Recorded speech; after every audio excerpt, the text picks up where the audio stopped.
Quel plaisir de glisser avec ton skateboard. Tu te sens aérien, rapide, léger. Tu arrives même à faire quelques figures. C'est la meilleure manière de se vider la tête, d'être complètement dans le présent.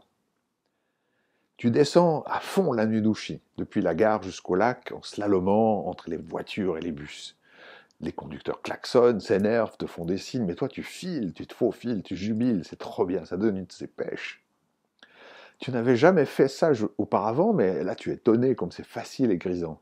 Tu as l'impression de voler simplement au-dessus de la circulation, tu es le roi de la route.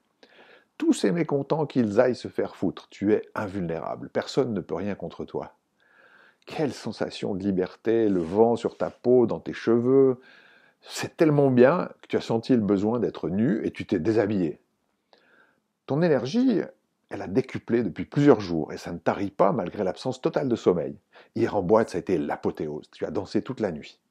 Toi qui es de naturel plutôt timide, réservé, d'habitude peu bavard, les idées te venaient à l'appel. Tu avais plein de choses à dire à tout le monde, raconter des blagues drôles et avoir de la répartie et tu pouvais participer sans problème à toutes les conversations. Les gens, eux, ils étaient souvent trop lents, tes pensées étaient tellement brillantes et allaient tellement vite qu'ils avaient de la peine à suivre. Ça t'énervait, mais tu passais facilement à autre chose aussi. En dansant, tu avais un succès pas possible avec les filles. Tu as trouvé de la coke, des amphétamines, de l'ecstasy. Partager tout ça dans les toilettes avec plusieurs filles ont été des expériences sexuelles incroyables. Et tout ça sans préservatif, la fête totale.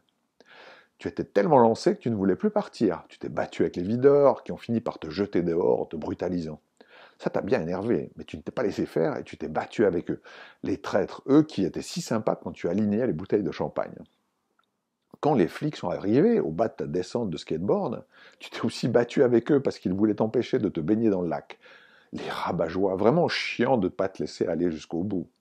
En même temps, en plein hiver, tu avais un peu froid.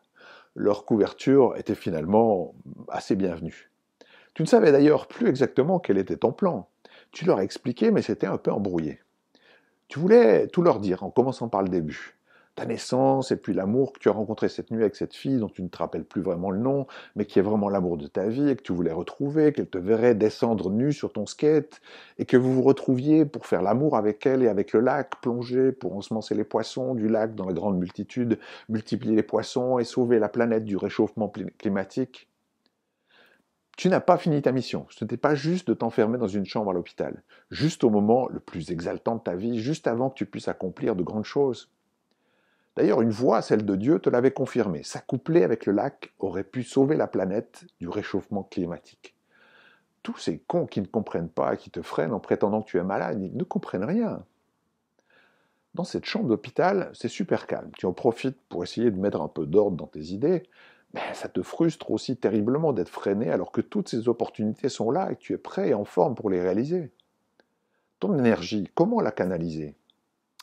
Tu as l'idée d'écrire sur le mur. Il te faut du papier, plus de papier.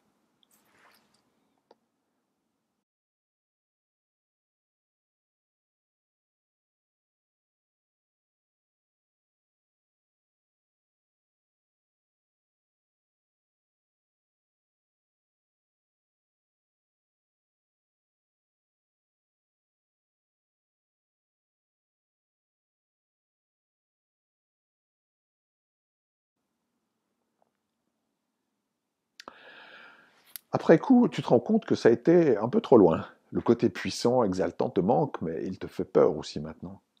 C'est comme si tu avais un tigre à tes côtés, une force incroyable avec toi. Avec beaucoup de vigilance, tu peux parvenir à le dompter, mais jamais à le domestiquer. Si tu perds le contrôle, il peut devenir dangereux et tout détruire. C'est plus fort que toi quand ça arrive. Tu n'y peux rien. Comment font les autres qui ont les mêmes problèmes? Y a-t-il des moyens pour résister et contenir ce tigre? Tu aimerais en savoir plus, connaître aussi les expériences d'autres personnes qui vivent la même situation. Mais c'est la vie aussi. Trop enfermé, tu te sens toi-même en cage ou assommé par les médicaments. Tu ne veux pas une vie au rabais, tu veux plus qu'une vie monocorde et banale ou éteinte par les médicaments. Tu voudrais seulement que les vagues soient moins destructrices. Au tout début, quand ça arrive, tu pourrais peut-être contrôler ce tigre, mais après, seulement les grands moyens peuvent vraiment t'arrêter. La menace, la contrainte, le filet, la cage. En y réfléchissant, il y a aussi des petits signes d'alerte au début. Tu dors moins, tu retrouves des envies anciennes enfouies, des projets, tu as l'impression de te retrouver vraiment toi-même.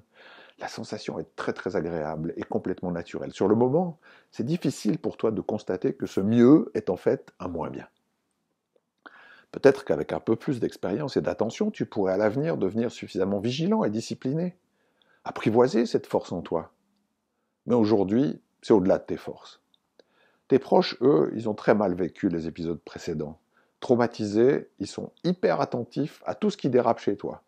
Parfois, beaucoup trop attentifs. Ça t'ennuie beaucoup parce qu'avec eux, tu ne peux pas t'enthousiasmer ou avoir du plaisir sans avoir l'impression qu'ils te regardent d'un drôle d'air. On dirait qu'ils te préfèrent déprimé et fade plutôt qu'avec du plaisir dans la vie. À chaud, c'est très émotionnel et difficile pour tout le monde et ça part très vite en conflit. Est-ce que ce serait possible d'anticiper? Là, tu n'as plus de fric, ton appartement est dévasté et tu ne sais pas si tu vas pouvoir le garder. Ta copine t'a laissé tomber, tes amis et ta famille ont l'air complètement épuisés et excédés par ton comportement. Heureusement, tu n'as quand même pas chopé le sida. Tu sais, par expérience, que ces moments d'exaltation sont suivis d'une très grande fatigue et d'une grande tristesse, nourris par la consternation des dégâts de ton comportement, de l'échec de tes illusions et de l'épuisement de plusieurs jours sans sommeil. Car au bout du compte, tu payes ça très cher. Tes proches ne te font plus confiance, tu as des dettes, tu risques de perdre ton appartement, tu n'es plus crédible aux yeux des autres.